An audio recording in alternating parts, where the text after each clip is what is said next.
Hello everyone. In last lecture I was discussing about design of welded joints subjected to combined load or you can say combined stresses. So, today in this lecture I will discuss a new very important topics you can say, that is related to fundamental of creep on welded joint. So, in this lecture I will discuss about the fundamental of creep on welded joint. This is a very important topics related to welding structure also. So, this is the content of today's lecture. First of all, I will discuss about the basics concept or basic introductory thing related to creep. Then I will discuss about detail on creep curve. Then I will discuss about what are the different types of creep resistance steels are there, which are popularly used for creep resistance purpose. Then I will discuss about creep resistant weldment. Also I will discuss in details about creep life prediction of weldment, and finally I will show you an example what is the creep property of a creep resistance steel like P91 or grade 91 steel, how its creep property generally looks like, that related things I will show. So, one of the main challenges you can say in the design of especially high temperature types of component such as those used in you can say modern power generation plant is their lifetime prediction under creep condition. That means, whatever the component generally used in high temperature application like power generation plant, boilers, their lifetime prediction generally is fully depends on you can say one of the most important types of you can say properties, that is called its creep properties. Okay.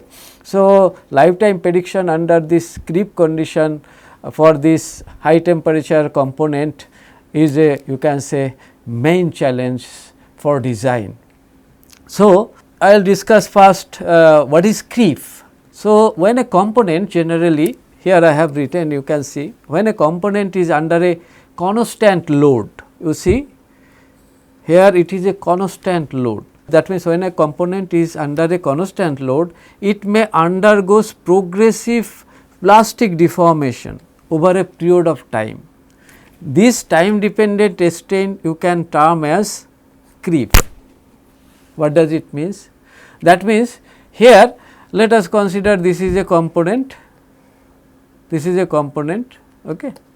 In this component, if it is subject a particular constant load P, it is observed that with time generally it undergoes progressive types of deformation, it undergoes progressive types of deformation. So, this time dependent strain which is a plastic type of strain, that means it is a permanent types of strain. This time dependent strain you can call as creep.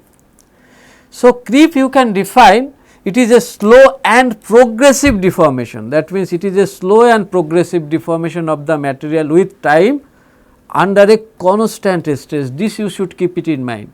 That means, here this stress or load, let it be a stress or load P, this is constant. Then also you see this component is subjected to some permanent deformation, this you should keep it in mind.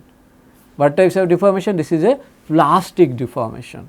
So, it is a, so you can define creep like it is a slow and progressive deformation with time under a constant stress or constant load, that you can say.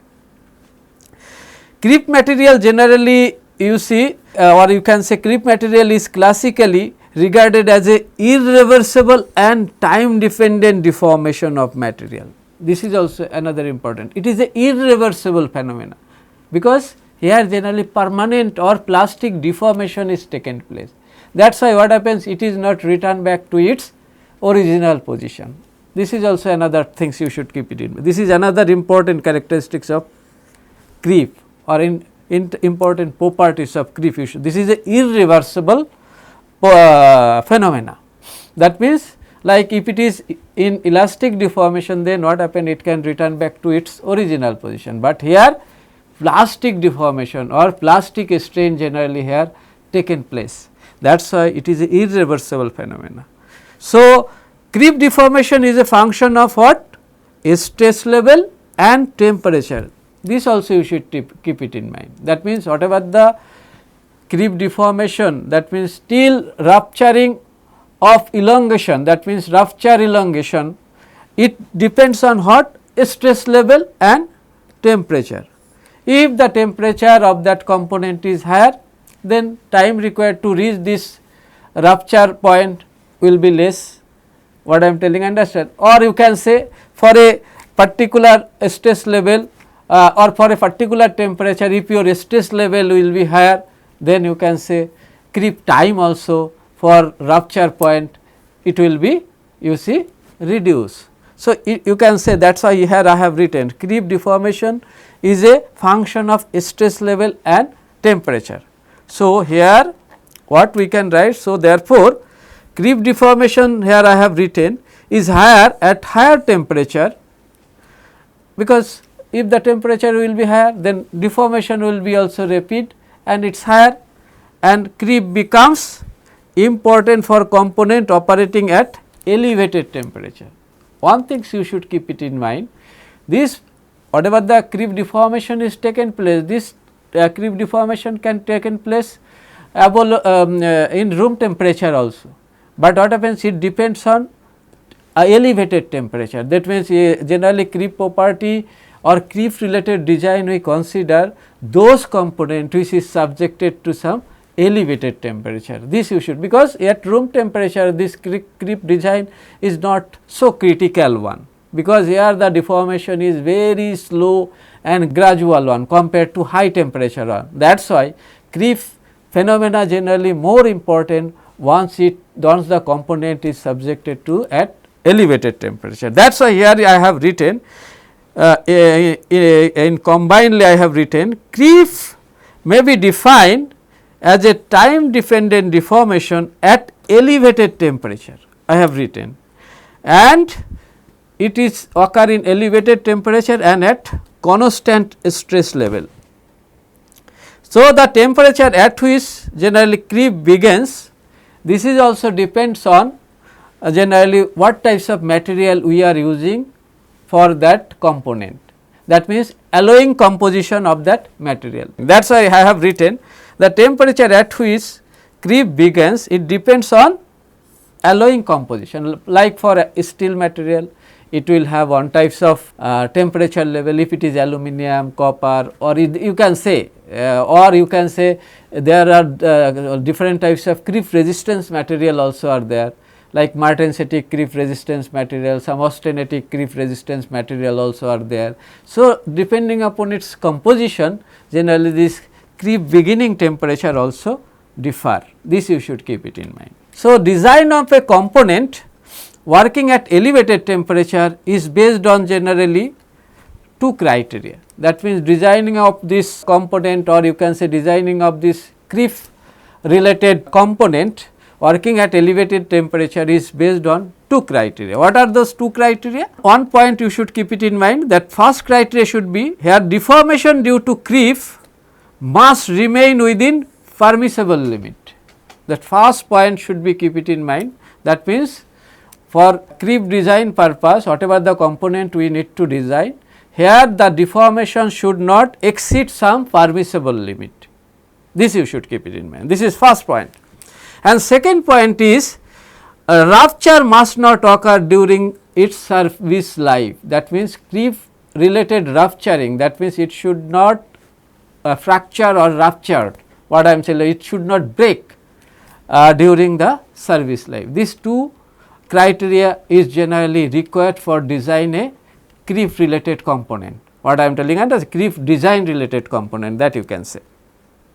So, based on these two criteria, you can say there are two terms you can get from here. From first point you can get a term that is called creep strength, and based on this second point or second criteria you can get another important terms, that is called creep rupture strength. This terminology we need to know or you need to know.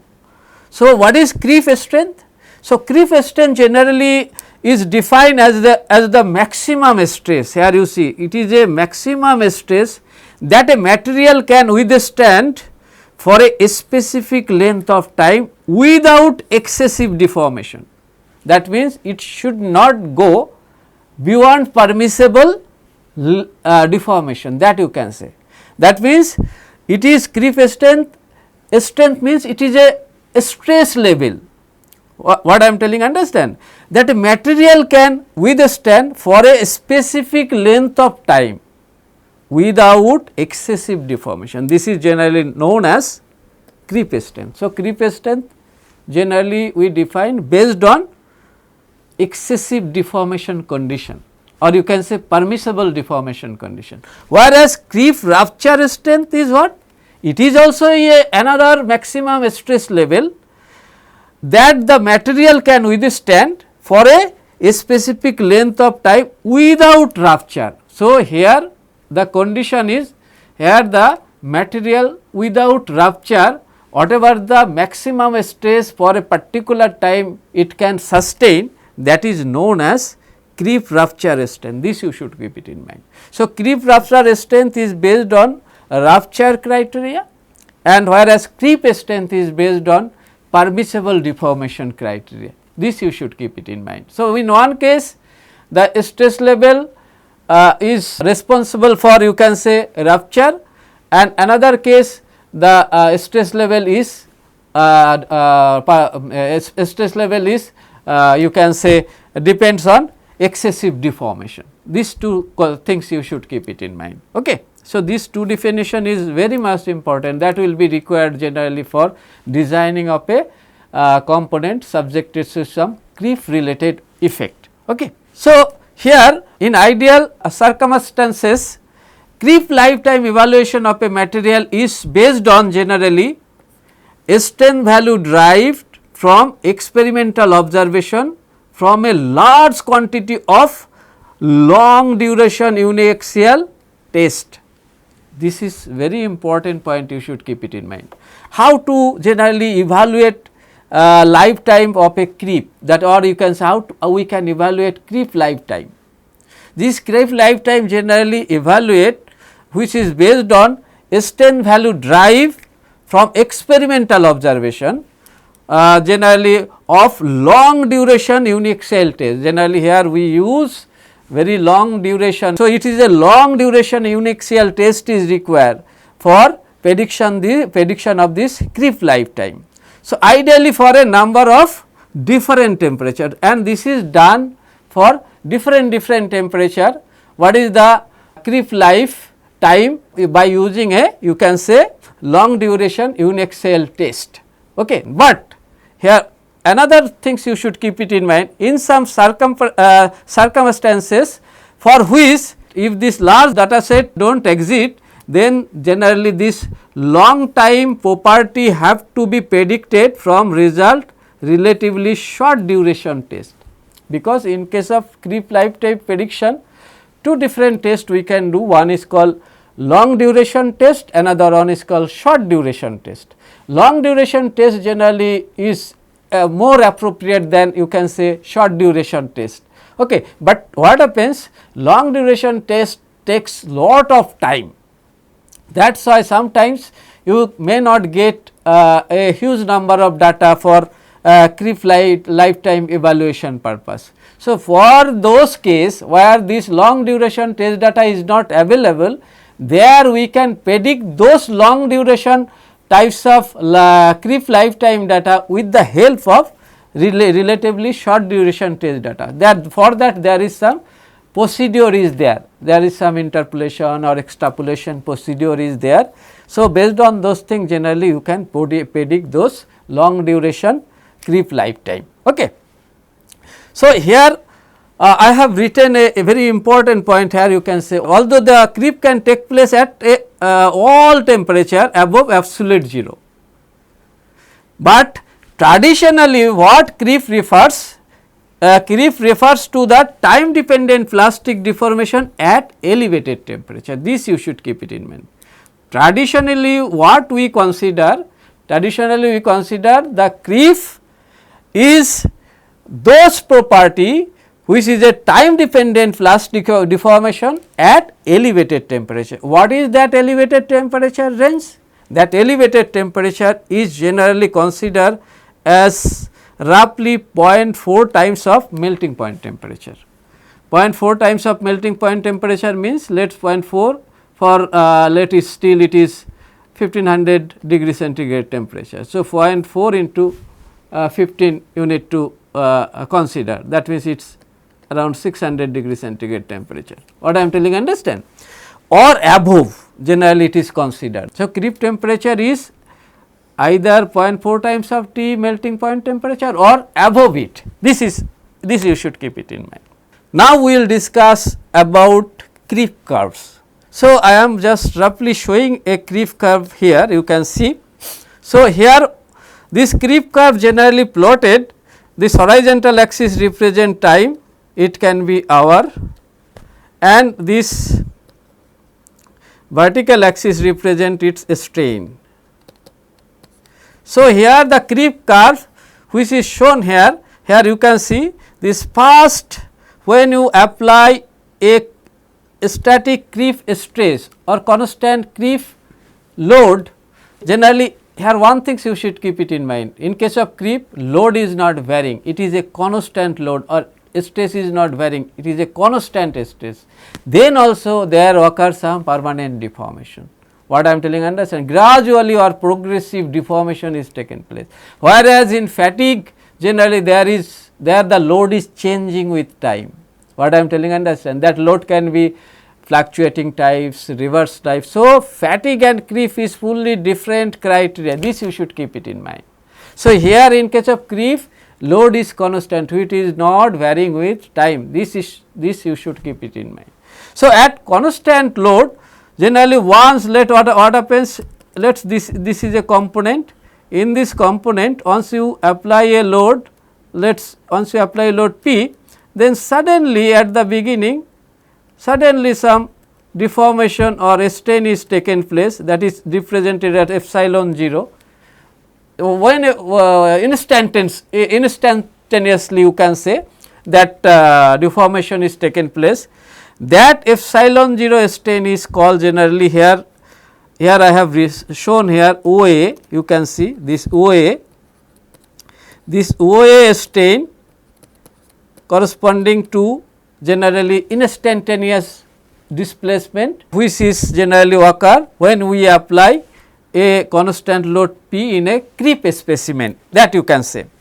So, this strain is, you should keep it in mind, this is generally elastic in nature. So, this epsilon 0 strain is elastic strain. Okay. So, creep curve I am explaining.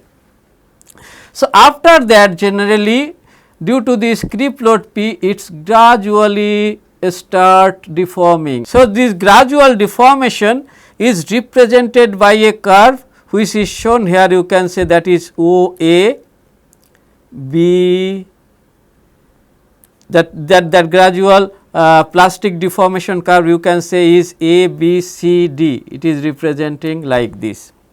So, we divided this A, B, C, D curve into 3 regions, you can see OA is elastic strain,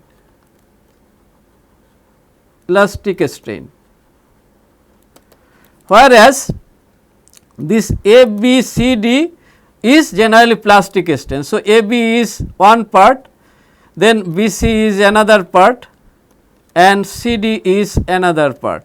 Okay. So, these 3 regions we divided, and these 3 regions have 3 different characteristics.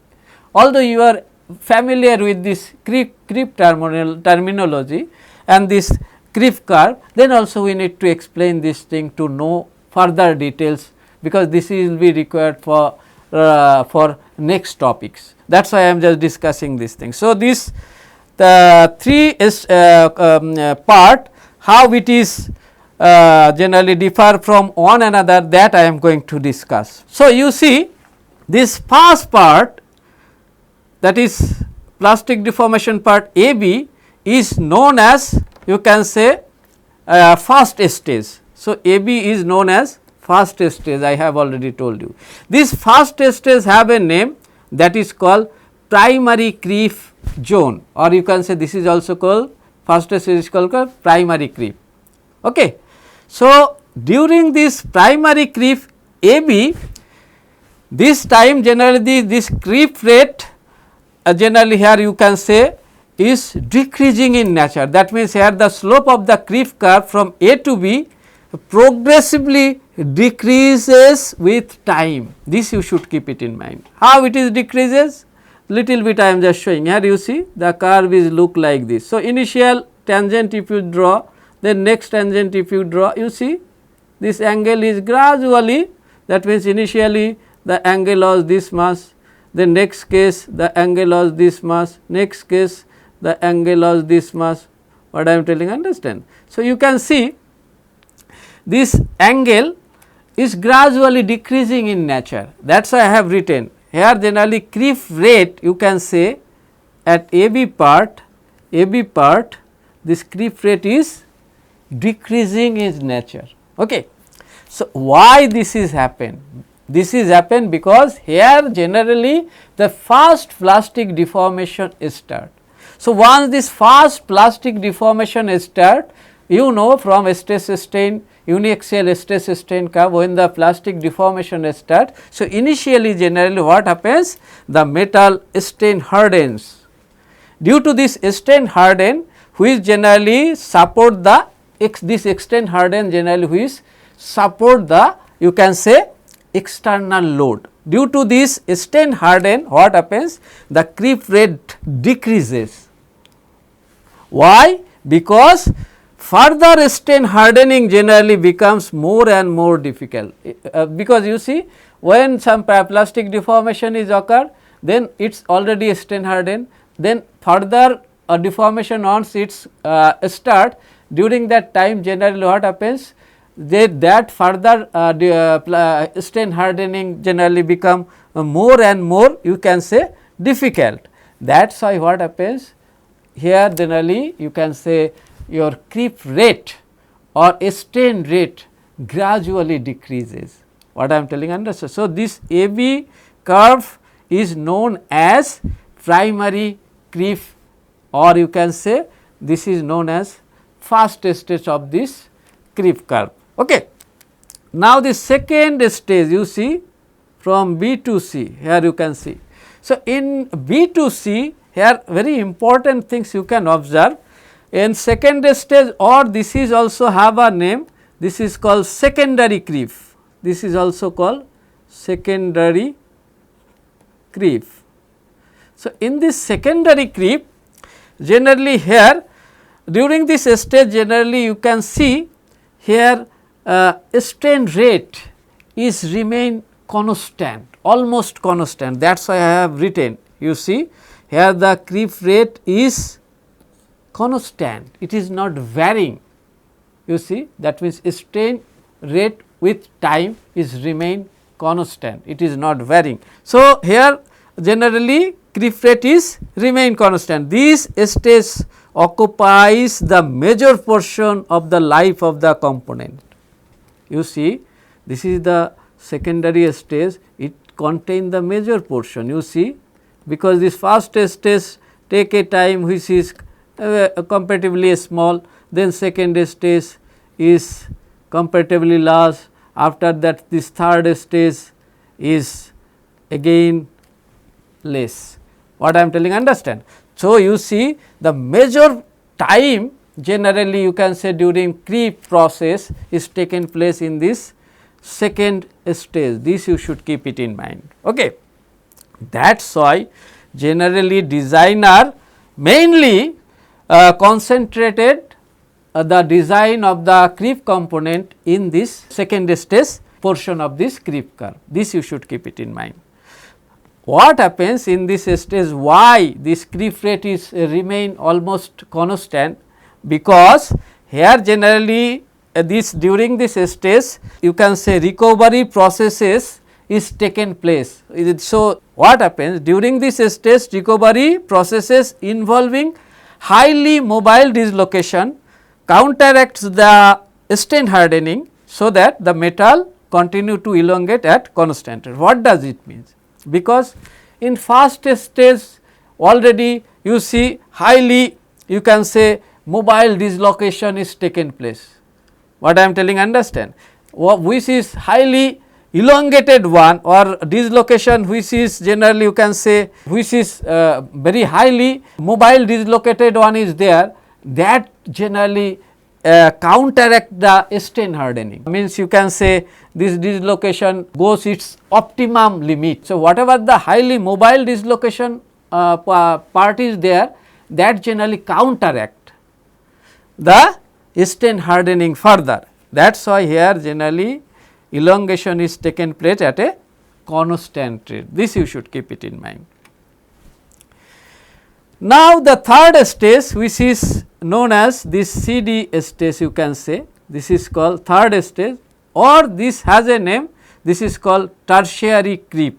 This is so, first is primary creep, second stage is called secondary creep, and this third stage is called generally tertiary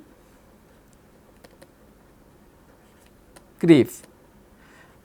So, during this stage generally what happens, the creep rate is accelerated. What does it means? You see here you can see initial tangent is this, after that you see it is accelerated. So, initial angle like this, then second case this angle is, second case this angle is increased, and third case this angle is also further increased.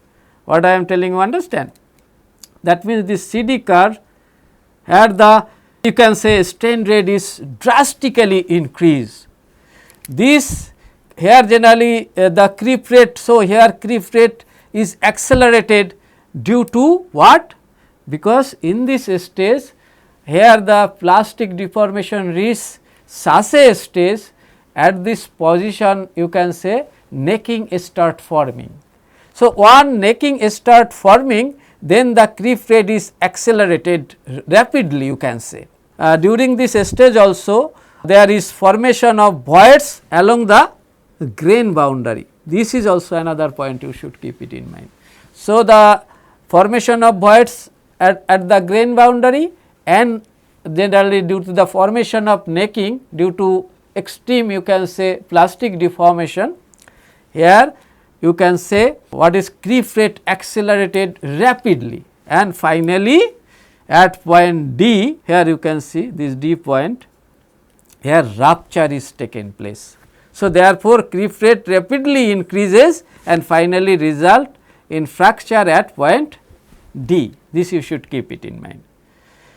Now, here I have shown a creep experimental setup which I have taken from reference number 4, you can see. So, creep property are determined by experiment, and this experiment involve, I have already told you that this creep experiment takes long time. So, that is I have written these creep experiments involve very long time, stretching into months. That means, it can take some months of time for this creep test. What I am telling, understand? Just little bit here I am showing. So, here you can see this is the experimental setup, what generally is there, what are the different part of this experimental setup are there, that little bit I am explaining, then it will be more clear to you. You see this is the main reason where you see you can see this is called furnace. So, furnace, in this furnace generally we can control the temperature. So, as per our required temperature, what happens, we can put the specimen inside this furnace, and what happens, you see this specimen also here I have shown. So, this specimen generally we keep inside this furnace where we maintain a constant temperature. After that you see there is a you can say lever, this lever, okay, with fulcrum also is there, this lever with fulcrum. At the end of this lever there we hang this constant load. This constant load generally termed as dead weight, you can say dead weight, this you can see here. So, this constant load generally which acts with the help of this fulcrum and lever with some coupling system is also is there. Generally you see this coupling system generally connected with this S specimen, and it is you see this S specimen is connected with grip, then grip is connected with coupling, then this coupling is connected with this fulcrum, then fulcrum to lever, and lever to you see this dead weight is hanging like this. So, this is a constant load, and what happens, this furnace is generally here you see whatever the furnace is there, this furnace generally maintain a constant temperature on of that specimen. This you should keep it in mind. So, this once we do the experiment, due to this dead weight generally here occurs these types of plastic deformation which I have already explained in creep curve, that is A, B, C, D. Okay. So, with time generally these curves you can get from this experimental observation. So, this is a experimental setup, how it look like I am showing. Okay. Now, I told you that I will show you how the strain rate varying and how the you can say time varying with different stress level and temperature of creep curve, that I am just showing here. Creep is a very large topic you can say. So, in this what it is called course, I will cover the fundamentals of this creep part which is required for you can say welding in one or two lecture itself, what I am telling understand. That is why here I will discuss in detail first what is creep, that after that I will discuss how we can determine this creep or how we can predict this creep life. Then I will discuss what are the different types of method generally we can use to predict those creep. Okay. And finally, I will show you in a weld specimen how this what it is called creep is varying or creep life is varying for welded position, heat affected zone position and base material position. Then you can get a very overall idea about creep of welded joint. Okay, that is related thing actually briefly I will explain, because our main objective of this course is design related to thermomechanical analysis as well as you can say design related to you see fatigue or you can say fatigue life prediction related design of welded joint. Actually our main course content is this, but to means get the idea about creep is required, because sometimes generally this creep phenomena mix with what it is called fatigue types of phenomena. Always you should keep it in mind, fatigue phenomena is fully different than creep phenomena. That is why here I am just going to discuss this creep part in general way you can say. Okay, this idea will be sufficient, because from this idea itself you will get what are the different generally topics are there related to creep of weld joint, and what happens, this idea is sufficient to understand the creep behavior of welded joints. Okay. So, here I am going to show the creep curve with strain rate. Actually I have already told you. So, creep curve already I have explaining, that is generally you can say A, B, you see then C, D. Okay. This is the D point. Okay. So, here you can see initially this curve generally I have drawing here you see, this is generally first stage your strain rate is decreasing, then in second stage it is remain constant, after that at third stage you can see here generally creep the strain rate is drastically increases and finally rupture is taken place at point D. So, you see this curve is called, you see this second curve which I am showing, this is generally called strain rate curve, strain rate curve. That means with time how the strain is varying. So, in second stage strain generally the rate is remain constant, with time generally strain is almost constant. First stage it is decreasing and third stage it is increasing in nature.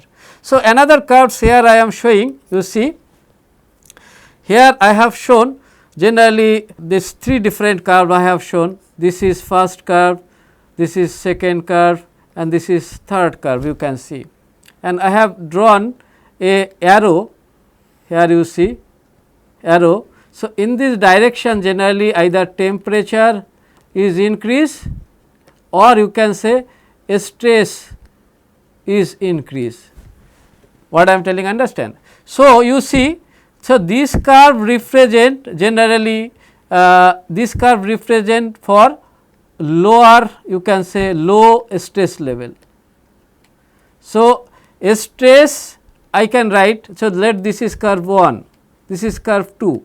So, in second curve the stress will be, so stress at second curve here I am writing is greater than stress in first curve, this you should keep it in mind. Again let this is our third curve. Okay. So, in third curve this stress is further more. So, you see stress at third curve is more. So, what are the things you can observe here? You can observe if the stress increase, then you can say creep time or creep rupture time decrease, and for a particular stress level if temperature increases, that means temperature at 3 generally is more than temperature at 2 and temperature at 1, what I am telling, understand. So, if temperature is increased, then also you see your creep rupture time decrease, that you can see. So, these 3 curves you can observe from this figure that I am showing. So, generally creep behavior depends on what? Temperature as well as stress, this you should keep it in mind. Now, first of all I will discuss about some concept of creep resistance steel which are widely used for high temperature application.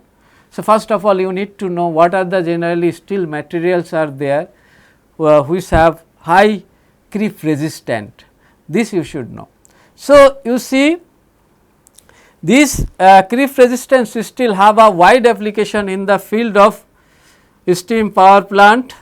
It is also have application in boilers, turbines, steam lines, okay, the different high temperature application generally this creep resistance steel are used. So, creep resistance steel we can categorize into mainly 2 group. This first group have a name that is called 9 to 12 chromium martensite creep resistant steel, this is one category, and another one category is called austenite or you can say austenitic creep resistant steel.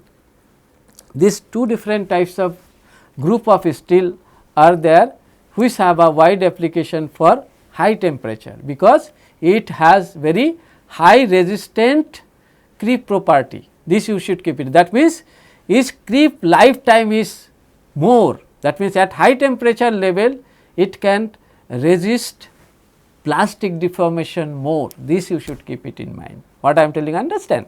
That is why this is grouped into 2 groups you can say.